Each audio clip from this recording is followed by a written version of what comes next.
How's it going, guys? This is Wyatt with Emge Construction, doing another studio shed. And on this one, I just wanted to talk about structural stuff with studio shed. And pretty much, I do have to say studio shed does not mess around with the structural stuff. And so we're going to go through, I'm going to explain all the components and stuff. But this is the type of details that we do on full houses and even apartment buildings. Obviously, the bigger the building, the bigger the hardware and stuff like that. But this is all kind of the same concept. And this is earthquake proofing and stuff. And so for, this is a 10 by 12 shed, right? So for a shed, a lot of people are asking, is it worth the money? They are definitely spending the money to make sure that this thing stays here forever. That's the point of these. So we're going to go through the structural components, and I'll explain everything. Okay, first things first, you'll see these Simpson clips going from the rafters to our top plates. In bigger applications, I usually use like 835s and stuff, but these are very similar to it. So these are attaching the roofing system to the shed walls, right? And then that's also providing shear force resistance. Now, on top of that, we also have these Simpson collars here coming through the plates into the rafters. So these are rafter ties via Simpson screws. They're about, I think they're like 8 or 9 inches long, if I remember. And we put them in at an angle, and this rafter is about 6 inches, and we have 1.5 to 3 inches depending how we do it. When I can do it or something, I try to go through the bottom, but the guys just happen to do it on that plate. Either or is fine. All these things are connected, and that is connecting this roof system to the rest of the shed.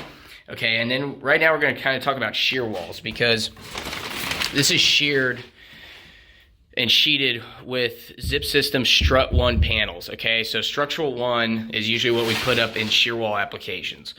And these are shear walls, and I'll explain why. A shear wall is a sheathed stud wall with anchor bolts and hold downs on each end, okay? And so these are pretty much shear walls providing earthquake resistance and just shoring up the thing in general. All these are seamed on panels and stuff. And so then when they are brought together via connections, via nail, Simpson screws, etc., they then, this all becomes one. So, you pretty much have shear panels all across this entire shed. And then down at the bottom, like we said, hold downs here. So this is a Simpson hold down. This is like the smallest one that Simpson makes pretty much. Obviously in bigger houses, we have something larger, but this hold down goes into these corner studs.